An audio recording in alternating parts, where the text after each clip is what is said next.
What's up, guys? Today is day 211 on our journey to 2000, and I came to a realization today that I want to share with you guys, and then we're going to play a 10-minute rapid game online. So the thing I noticed is in a game I had yesterday, or I've been noticing it recently, but I'm really seriously considering it as a thing that's going on. And that thing is that people that have a higher rating just tend to play faster on better intuition. So they have more confidence, and they make less mistakes playing faster. And that might sound kind of obvious, but what I mean is the accuracy at which they play, at which we play in general, isn't necessarily that high, but we could beat other players because we play faster in positions that we feel we can get away with playing faster in.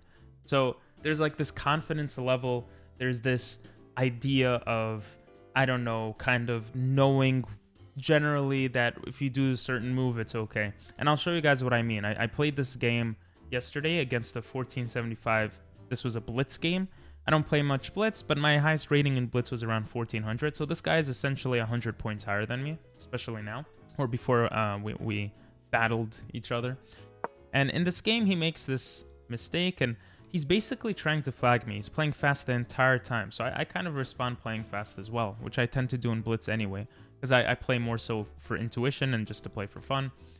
But I come in with this pawn move. He takes, I take, and after all of this happens, I'm just up a full pawn. A full rook, a full piece. And he tries to make something happen. You could see how fast the time is like going down. He's literally basically almost pre-moving every single move, just taking a second to move his rook around. And like I'm able to win this game. But the time situation, you know, I give up my rook because I get a queen. And here he just, he rage quits. But the funny thing is, most people who play super fast, I always felt like they're people who lost a lot of games and then they're just raging.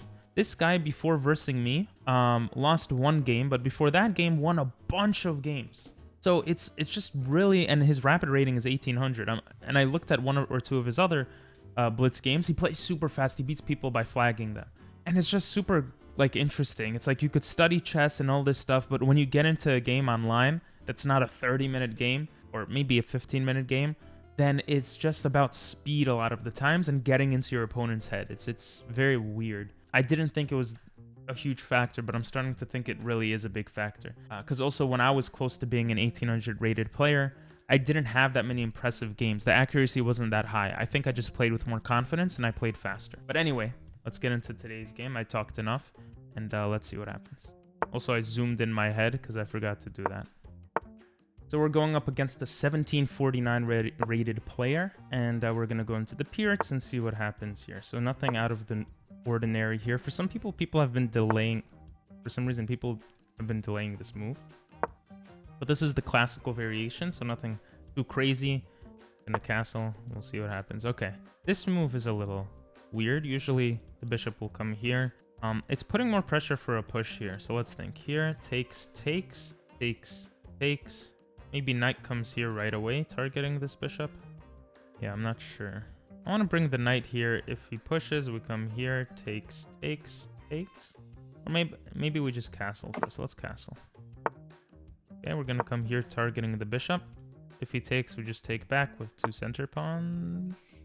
This move makes sense. Let's come here. That move also makes sense. Let's take. I think I like that.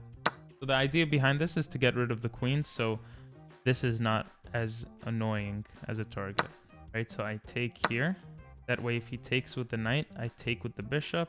He takes, I take. Something like this seems pretty good. Just double check that this is good. Let's do it. Ah, he takes back with the knight. This makes sense, but we'll take this and we'll trade queens. And now again, the purpose is without queens, this being open is not as scary looking. Let's try to get the open file here. That move makes sense. We could come here, and that makes sense to me. Forking the pawns. Now he could do something similar here, but then we have a fork of the rooks. Maybe even we get the knight here. And we could threaten some sort of mate later. We could check, take, but then he gets the open file. We could come back here targeting this pawn, but he just attacks it. I don't really... Our knight's gonna get trapped. We can come here, which looks like the best move, potentially. So let's do that. But now he gets this. But then we come with this, this. Check. He comes forward. Yeah, I think I screwed this up. I let him get in. Not good. But I still think it's fine because we... Yeah, so here we check.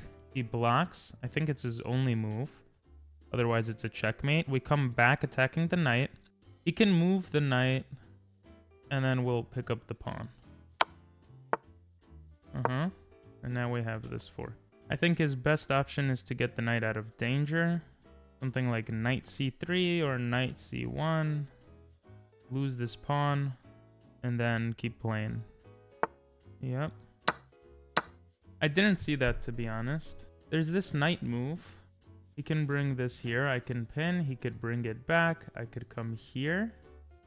There's also what I initially thought, which is just bring the rook here. If he take... Well, he can't take. To bring the rook here and threaten a checkmate. So this move makes a lot more sense to me. Let's just see if it follows through. If he pushes this, we take. He could take.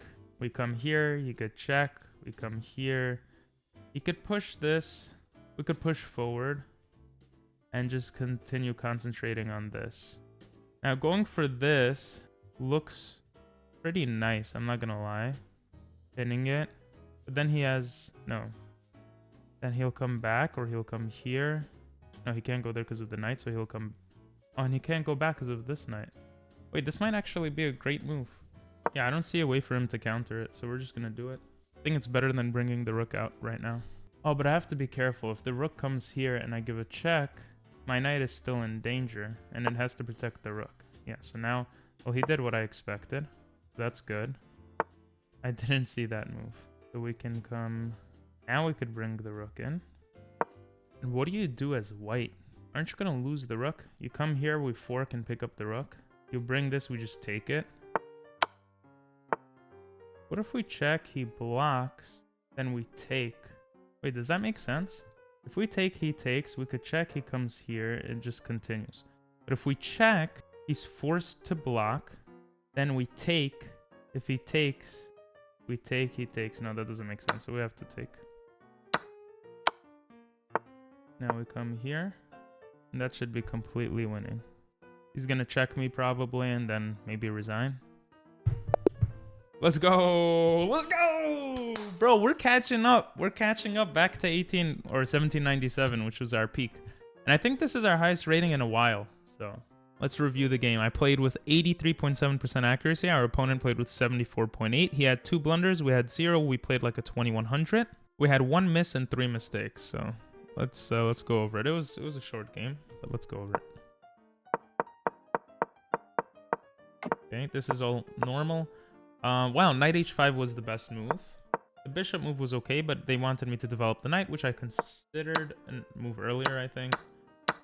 And I was okay with all this, again, because I thought trading queens would be good. Apparently, this was completely winning. Yeah, I kind of, in my bones, I realized that there was something here, but I just couldn't figure it out. Also, I didn't see the knight taking back because I'm dumb. But c5 makes a lot of sense, because if he takes, I can even check and then pick up the bishop, and now I'm just winning. But what is his best move if I went here? Computer says c3. That makes sense. Then b6, putting more pressure here, putting pressure here. And the idea is if you take, I take here. If you try to attack me, I probably just take here. And, wow, this looks pretty bad. Anyway, this was my first mistake. Kind of, I had to win a game and just not doing the winning game. What was his best move here? c3. Ah, because then I think he could probably trap me, yeah? Is there a way to trap me here? Ah, the knight. And the knight needs to get to safety too. fe1, protecting the knight first. And now I have no way of protecting this. Wow, that is pretty crazy. What do you do after this? You put this forward so he can't take there. Yeah, and I would have been losing here. So, and I probably would have taken that pawn. So that's good to kind of pay attention to. Again, I was winning and I didn't see the best thing. D2 makes sense. Yeah, the knight literally... Well, the knight has this place, but then we could just take and protect. Computer likes this even more. Doubling the rooks. Let's say he takes here. Just coming in like this. It takes long, but it works, I guess. So that was my first mistake. Ah, they did like doubling rooks. Wow, we just both played so badly. Just getting the other rook in was so important. But here he blundered. He did what I expected him to do, and I found two of the best moves. And here he resigned because there's nothing you could do. I thought he would do this and then resign. The idea is you have no way to actually protect this. And, yeah, this is just a resignable game. Maybe you do this to try to do something, but maybe taking here. But there's probably some sort of checkmate here. Or something else I missed. Anyway, I hope you guys enjoyed. If you did watch this far, I do appreciate you. Say Germany, because we versed a guy from the Deutschland, right? I think that's what they say. And have a great one. Bye-bye.